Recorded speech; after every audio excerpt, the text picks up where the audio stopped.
सियालकोट, जो अपनी सन्नत और हुनरमंदी के लिए दुनिया भर में मशहूर है, सिर्फ अपनी तजारत के लिए जाना जाता है, लेकिन इसके दरमियान ऐसी जगह भी मौजूद हैं जो इंसानियत का रोशन मरकज हैं, जहां मोहब्बत, हिफाजत और तालीम बच्चों के मुस्तकबिल की बुनियाद बनती है।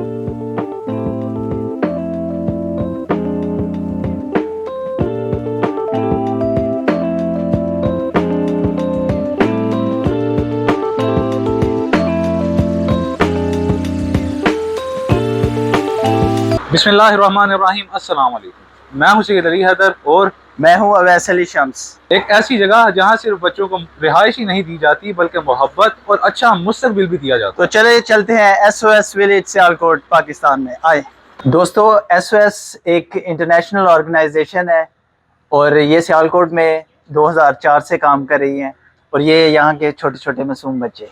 नाज़रीन, तंजीम 130 से ज़ायद ममालिक में काम कर रही है और पाकिस्तान में भी यह तंजीम काफ़ी सारे हज़ारों बच्चों को माँ का प्यार, एक अच्छा रहन सहन और हिफाजत फराहम कर रही है।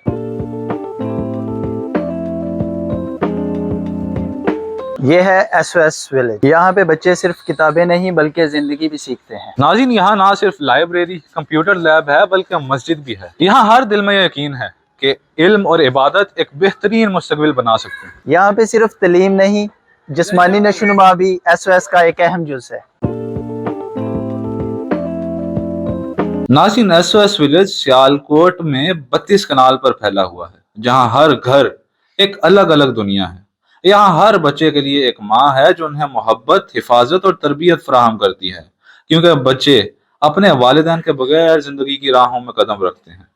ये विलेज, ये तंजीम ना सिर्फ बच्चों के लिए महफूज आशियाना है बल्कि इंसानियत की एक जिंदा मिसाल भी है, जहाँ उम्मीद, देखभाल और खलूस के जरिए यतीम और अनाथ बच्चों की जिंदगी में रोशनी भरी जाती है। हर घर, हर कमरा, हर लम्हा ये सिखाता है कि चाहे हकीकी वालिदैन साथ ना हो, मोहब्बत और खानदान का जज्बा हमेशा मौजूद रह सकता है।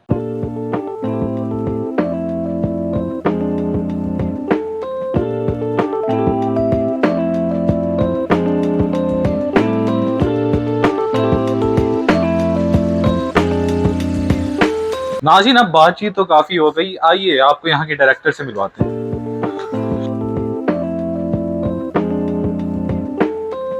जी तो नाज़रीन, इस वक्त हमारे साथ SOS विलेज की डायरेक्टर मैम नबीला मौजूद हैं, तो आइए इनसे कुछ बातचीत करते हैं, कुछ सवालात पूछते हैं। अस्सलाम वालेकुम मैम। जी वालेकुम अस्सलाम।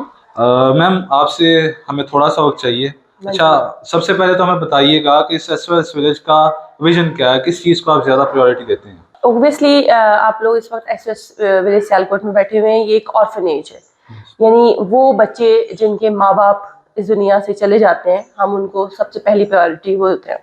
सेकंड प्रायोरिटी हमारे वो होते हैं जिनमें माँ की डेथ या बाप की डेथ हो जाए, सिंगल पेरेंट्स हो, तो उनको फिर हम सेकंड प्रायोरिटी। थर्ड प्रायोरिटी में ये होता है कि माँ बाप डिवोर्स हो चुके हैं, उन्होंने कहीं और शादी कर ली है और वो बच्चे ऑब्वियसली वो भी ऑर्फन हो जाते हैं। एज क्राइटेरिया हमारा 3 से 5 साल तक का होता है, उसमें फिर हम उनको प्रेफर करते हैं।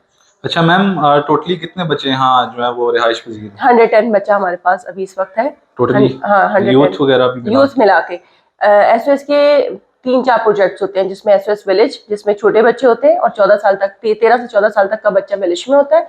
उसके बाद यूथ हॉस्टल में शिफ्ट कर दिया जाता है, क्योंकि यहाँ बच्चियाँ भी जवान हो रही हैं। और फिर उसका दूसरा प्रोजेक्ट होता है यूथ हॉस्टल, हरमन माइनर के नाम से, जो कि ऑस्ट्रियन बेस्ड ये इदारा है, फाउंडर है हमारे, तो उस नाम से हमारा हर SOS का एक स्कूल होता है, जिसे हरमन माइनर स्कूल कहते हैं। SOS हरमन माइनर स्कूल होता है।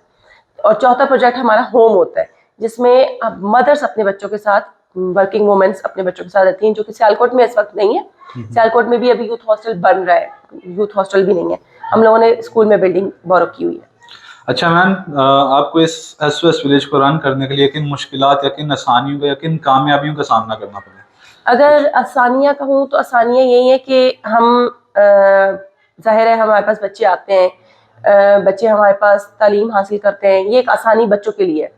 और अगर मुश्किलात के बारे में हम बात करते हैं तो मुश्किलात यही है कि हमें इनकी तालीम को लेके और इनके अखराजात, उनके लिए हमें बाहर जाना पड़ता है, उनके फंड्स को देखना पड़ता है। जिस तरह से महंगाई बहुत ज़्यादा हो गई है, और मैं चाहती हूँ कि ज़्यादा से ज़्यादा लोग इससे आगाही हासिल करें और हमसे रब्ता करें, इन बच्चों की हेल्प करें हर लिहाज से। अगर हमको बताती चलूँ, डोनेशन के लिहाज से आप हर वो चीज़ दे सकते हैं जो अपनी ज़रूरत के तहत आप ख़रीदते हैं, जैसे आप कपड़े खरीदते हैं विंटर सीजन के, समर के, कोइल्स देते हैं, कपड़े वगैरह, हर वो ज़रूरत की चीज़ जो आप अपने लिए ख़रीदते हैं वो आप इनके लिए ज़रूर ख़रीद के हमें डोनेट कर सकते हैं।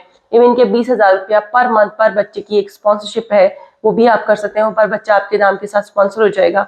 और अगर आप पर 20,000 नहीं दे सकते तो आप ओपन स्पॉन्सर में कर सकते हैं। आप 5 दे सकते हैं, कम से कम 10 दे सकते हैं, या इससे ज़्यादा जितनी जिसकी इस्तिताअत होती है। अच्छा मैम, एंड पे आप नौजवानों का या तमाम लोग जो इस वीडियो को देख रहे हैं उनको क्या पैगाम देना चाहेंगे ताकि वो ऐसे कामों में कंट्रीब्यूट कर सकें, ज़्यादा से ज़्यादा पेश रहें? मैं अपने यूथ को और सारे उन लोगों को जो मुझे देख रहे हैं उनसे यही मैं पैगाम उनको यही मैं दूंगी कि वो एक बार ज़रूर विजिट करें SOS चिल्ड्रन विलेज को, और आप आकर देखें कि किस तरह से हम लोग यहाँ पर रहते हैं, बच्चों की कफालत की जाती है। ये एक, मैं कहती हूँ, पाकिस्तान में सबसे एक डिफरेंट इदारा है जहाँ पे बच्चों की तालीम को हम पहले और उसके साथ साथ तालीम के साथ रहने के साथ साथ हम तालीम को बहुत फोकस करते हैं, उनकी तरबियत को बहुत फोकस करते हैं। हमने कारी साहब हर लिहाज से हम उनको एक अच्छा इंसान बनाना हमारे लिए बहुत ज़रूरी है। तालीम के साथ साथ मेरे लिए कोई बच्चा एक अच्छा इंसान बन जाए मेरी कामयाबी है। Thank you. बहुत शुक्रिया मैम, आपने हमें अपना कीमती वक्त दिया। हम आपके इस इनिशिएटिव को जो अप्रिशिएट करते हैं। Thank you so much.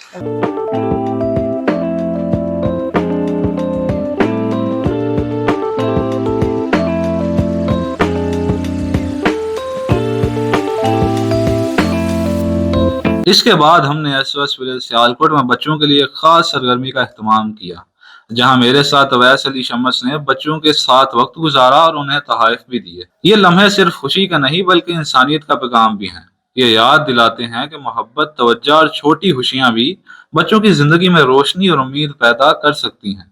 ऐसे कदम हमें सिखाते हैं कि खिदमत और खलूस के जरिए हम दूसरों की जिंदगी में फर्क ला सकते हैं। जी तो नाज़रीन, जैसा कि आपने बच्चों की एक्टिविटी भी देखी, नाज़रीन एंड पे मैं ये मैसेज देना चाहूँगा कि हम ऐसी जगहों को भूल जाते हैं कि जो कि हमारे मुआशरे में इंसानियत फैलाती हैं। हमें चाहिए कि हम ऐसी जगहों को सपोर्ट करें, क्योंकि SOS विलेज सिर्फ एक छत ही नहीं बल्कि ये एक बच्चों का एक अच्छा मुस्तकबिल है। हमें चाहिए कि हम इनको सपोर्ट करें और बच्चों के ख्वाब पूरे करें ताकि बच्चे अपनी ज़िंदगी इज्जत से और खुशी से गुजार सकें। Because Quran says, which is for the good of mankind remains in the earth. Thank you very much.